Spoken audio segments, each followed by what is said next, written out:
Hello my darklings, it's me, Cherry. Thanks for coming back. Welcome to the first edition of What Am I Watching for June of 2019. I am going to make these about a monthly habit. I'm going to cover different shows and movies. Some of these are going to be movies or shows that I own on Blu-ray or DVD, but for the majority of them, I want to make sure that they're publicly available for streaming. Some of them obviously might require a subscription, but I want to make them as accessible as possible. I live in the United States, so the research that I do is going to be US based. If you are out of the country, I apologize, I'm not quite sure if they'll be available in your country, but I highly recommend checking them out either way. So these are going to be split into categories, shows, obviously, or movies. So let's get started with the TV shows. First and foremost, available on Netflix is the show Supernatural. This show airs on the CW when it is actively premiering. They have 14 seasons available on Netflix. That is all there is right now. Season 15 will be coming in the fall. They have announced and solidified that that is going to be the final season for this series. After 15 seasons, I'd say that's a pretty good run. I absolutely love this show. I have watched it since I was a teenager. It tells the story of two brothers, Sam and Dean Winchester, who basically save people and hunt things. It is supernaturally focused, but also brings into it a more celestial side of things. Not only vampires, werewolves, ghosts, or supernatural things of that nature, but also angels, demons, God, Lucifer, all of that. The brothers are extremely charismatic. They are very real characters. They are dynamic. I do find they can be somewhat predictable, but I think it almost lends itself to their charm. Because the love for each other is palpable. The other people that come into their lives, you can sort of feel the bond that's created there and tell how much they mean to the brothers as the story goes on. Jared Padalecki and Jensen Ackles do an excellent job as the Winchester brothers. Each season features a number of short-term characters that step in and out of episodes or just cameo for a single episode, but the acting all around is excellent. Next up on the television show front is the short series Good Omens, available on Amazon Prime. This series was based on a book written by Terry Pratchett and Neil Gaiman. Neil Gaiman played a large part in the creation of the series, and I think it really shines through with the quality of the story, the acting, and the cinematography. The acting on the parts of David Tennant, who plays the demon, and Michael Sheen, who plays the angel, really paint a solid backdrop for the story that's being told. I'm not going to give anything away because you really should go ahead and check out the series. It's only 6 episodes long, but in essence, the story revolves around a demon, an angel, and the apocalypse. Third up on our list is the show Chernobyl on HBO. There's been a ton of talk about this series, and it is also a short series, but I highly, highly recommend it. The show focuses upon the events that took place in Pripyat in the Chernobyl power plant. The show features a moment-by-moment capture of the disaster itself, but also goes on to show the dramatic events that unfolded after the meltdown, how it affected the lives of the workers and the people who were involved with the incident after it took place. And at the very end, talks about what happened to everybody who was portrayed in the show after the meltdown. It is a sobering portrayal of the disaster. I think it is appropriately serious. It's certainly not a feel-good show, but I think it's also something that's important to watch and learn about. It is mostly British actors. Personally, I felt like it could have been better served by seeking out Ukrainian, Russian, Belarusian actors, people who maybe grew up in the area or survived the disaster themselves. I think it could have been better served. But that is not to say that the acting was in any way subpar. Everything was excellent. Everybody did a beautiful job. So if you have access to HBO, I highly recommend it. Fourth on our list is a band of misfits called the Doom Patrol. This series is available on DC Universe. It's a new streaming service. It is a piecemeal service, so you have to subscribe to it separately from everything else. However, I highly recommend it. Doom Patrol is a story of some of the saddest people you will ever meet, and really speaks to redemption and growth, and portrays dynamic and lovable and hateable characters at the same time. These are some of the worst people you'll ever meet and some of the best people you'll ever meet at the same time.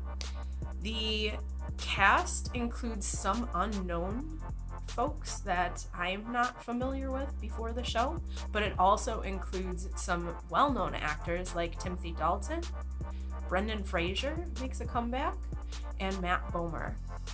So it is a superhero show, obviously, and one of my favorite people that happens to be involved with it is the actor Alan Tudyk. You may know him as the pilot Wash from the Firefly series. He plays the main villain and part-time narrator, and he does an amazing job. So it's on DC Universe. I highly recommend checking it out if you're into superhero shows. And it's also not a feel-good. It has its moments, but it's very real. And these characters and the world, despite the fact that it is obviously not nonfiction, it feels real, and the people and the characters feel very real. Last on the TV show list is actually a crossover, and I'm going to talk about the movie first because I recommend watching the movie before you watch the show. I'm sure a lot of folks are familiar with What We Do in the Shadows, but if you are not, I highly, highly recommend it. What We Do in the Shadows is basically a mockumentary surrounding 4 vampires who live together in a flat in New Zealand. It was created by Taika Waititi and Jermaine Clement. They play 2 of the main vampires, and it is filmed in a mockumentary way, and it is probably one of the funniest and most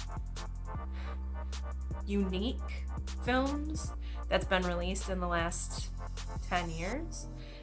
The movie came out in 2015, and I couldn't find it streaming anywhere, surprisingly. Usually it's somewhere, but I wasn't able to find it anywhere. I do have a copy of the Blu-ray. I do highly recommend picking up a copy of the Blu-ray. But after you watch the movie, you can go onto FX On Demand. It's available on different streaming services. They actually created a What We Do in the Shadows TV series. It does not follow the same 4 vampires in New Zealand, but it actually follows a group of 4 vampires in America, one of which is an energy vampire. I feel it also digs a little more in depth into the life of a familiar and kind of goes through different scenarios than what we saw in the movie. It is very funny. It is unexpected. It still has that mockumentary format, but bringing it to a different country, dealing with different things. I feel like it pairs perfectly with the movie, but I would definitely see the movie first. Again, the What We Do in the Shadows series is available on FX On Demand. Now moving on fully into the movies category, I am going to start with the Amazon Prime available offerings that I watched the past month. These are not necessarily going to be new movies, they might be old movies, but they're things that I watched recently that I really enjoy and highly recommend. First up is the 2000 release Gingersnaps. This is a classic supernatural movie that was released in the year 2000. It is the story of two sisters. It is also, at times, has a documentary format to it, but is basically a theatrical drama / horror. And basically centers around what happens after one of the sisters goes through an animal attack. It was one of those movies that was sort of like, how have I not seen this before? Because it's really perfectly in my realm of interest. But it's now available on Amazon Prime, and I highly recommend you check it out.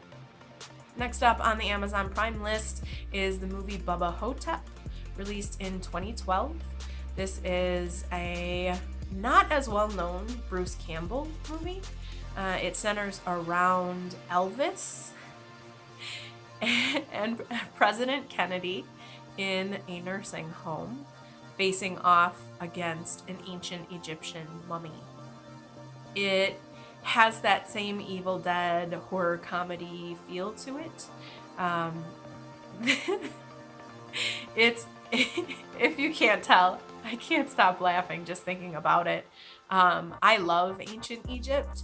This didn't really have a ton of harken back to that, but it was well acted. The comedy was on point.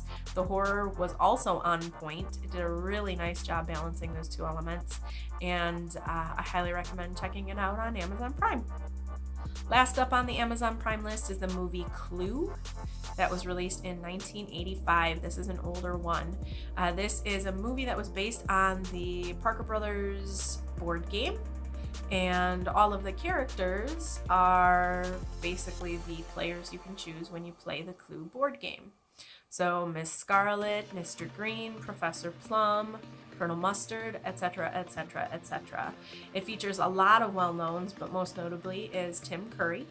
He plays the butler, and it takes you through what happens when these people are invited to the house unexpectedly without really knowing each other at all, and at the end takes you through all of the possible ways that things could have happened. If you've ever played the Clue board game, you know, but if you don't, the primary murder is always committed by one of the people with a particular weapon in a particular room. And at the end of the movie, it kind of goes through the different scenarios that may have taken place. Next up are the Netflix offerings. I only have one this month, but it was fantastic. The movie is called Always Be My Maybe. It was released this year in 2019. It features Ali Wong as the character Sasha and Randall Park as the character Marcus.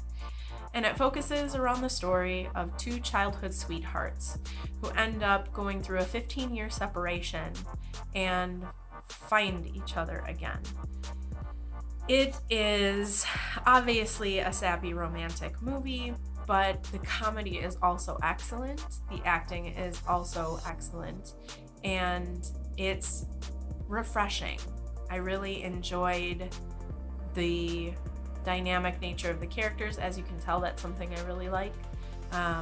It felt real and it felt true.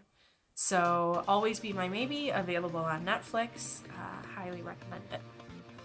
Last but not least on my movies list is actually a series of 5 movies. If you can't guess already by knowing how many there are, it is the Jurassic Park and Jurassic World series. The first 3 of these movies are available on USA On Demand. That will be available on, some of your larger streaming services. Jurassic World is available on FX On Demand. And Jurassic World Fallen Kingdom is available on HBO right now. If you happen not to know, these were based on a book by Michael Crichton and center around the idea that scientists were able to discover a way to birth, raise, and sort of care for dinosaurs. And they attempt to create a theme park that feature these dinosaurs as the primary attractions.